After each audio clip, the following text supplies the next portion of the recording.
శుభోదయం.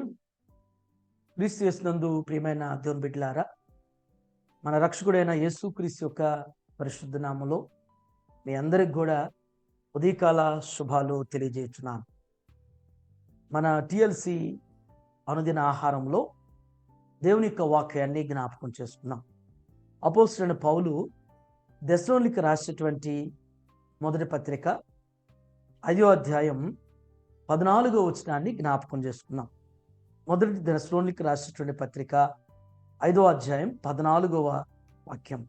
సహోదరులారా, మేము మీకు బోధించుచున్నది ఏమనగా, అక్రమంగా నడుచుకుని వారికి బుద్ధి చెప్పుడి, ధైర్యం చెడిన వారిని ధైర్యపరచుడి, బలహీనులకు ఓతనీయుడి, అందరి యెడల దీర్ఘశాంతము గలవారై ఉండుడి.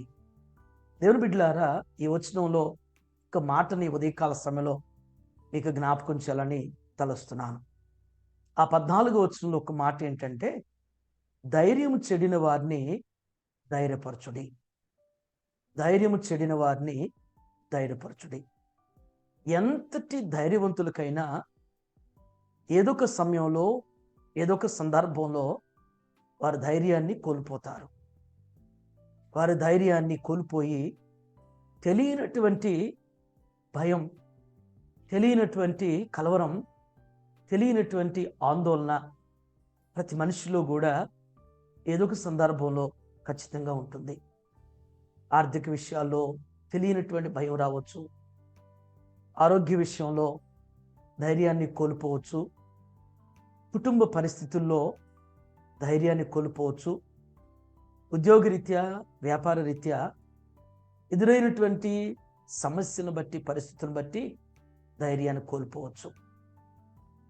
మన చుట్టూ ఉన్నటువంటి వారిలో కావచ్చు, మన ఇంట్లో వారిలో ఇలాంటి పరిస్థితి ఎవరికైనా ఎదురైనప్పుడు, ఎవరైనా ఎదుర్కొంటున్నప్పుడు వారిని చూసి మనం నవ్వుకోకూడదు, వారిని చూసి హేళన చేయకూడదు. వారికి మంచి ఇలా జరగటం బట్టి మంచి జరిగింది అని చెప్పేసి ఇలా జరగాలని అనుకుంటున్నాం అన్నట్టుగా అలాంటి మాటలు విశ్వాసులకి తగదు.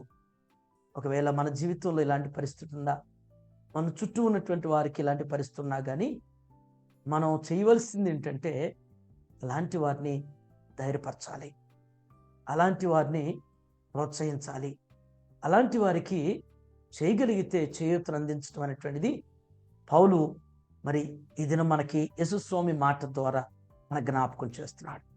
కాబట్టి దేవుని బిడ్డలారా, ఏ పరిస్థితి వల్ల కానీ నీవు కానీ మన జీవితంలో ధైర్యాన్ని కోల్పోయామేమో, ఆ కోల్పోయినటువంటి పరిస్థితిని బట్టి అధైర్యపడొద్దు, కానీ దేవుని మీద నమ్మకం ఉంచు, దేవుని మీద ఆధారపడు. దేవుడు ఖచ్చితంగా ఆయన ధైర్యాన్ని ఇవ్వగలుగుతారు, నెమ్మదినిచ్చి నీవు కోల్పోయిన చోటే, నీవు నష్టపోయిన చోటే, నీవు ఓడిపోయిన చోటే దేవుడు నేను తలెత్తుకునేవారుగా ధైర్యపరుస్తాడనేటువంటి అట్టి విశ్వాసాన్ని ఈ దినం నీవు హృదయంలో నింపుకుని ముందుకు సాగు. అట్టి కృప దేవుడు ఈ దినం మనందరికీ అనుగ్రహించిన గాక. ఆమేన్. ప్రార్థన చేసుకుందాం. మహోన్నతుడ, మహాగణుడైనటువంటి యేసయ్య, మీకు వందనాలు ప్రభువా. పౌలు భక్తుల ద్వారా మీరు జ్ఞాపకం చేసినటువంటి ఈ లేఖన సత్యాన్ని బట్టి మీకు వందనాలు చెల్లిస్తున్నాం. ధైర్యం చెడిన వారిని ధైర్యపరచుడని మీకు జ్ఞాపకం చేశారు. సమాజం ప్రభువా మరి అధైర్యం కలిగినటువంటి అధైర్య పరిస్థితిలో ఉన్నప్పుడు వారిని ఎంతగానో కృంగదీసే పరిస్థితి ఉండింది. వారిని ఇంకా నాయన దేవా మరి నిందిస్తూ వారిని ఎంతగానో బాధించేటువంటి పరిస్థితి ఉండేది ప్రభువా.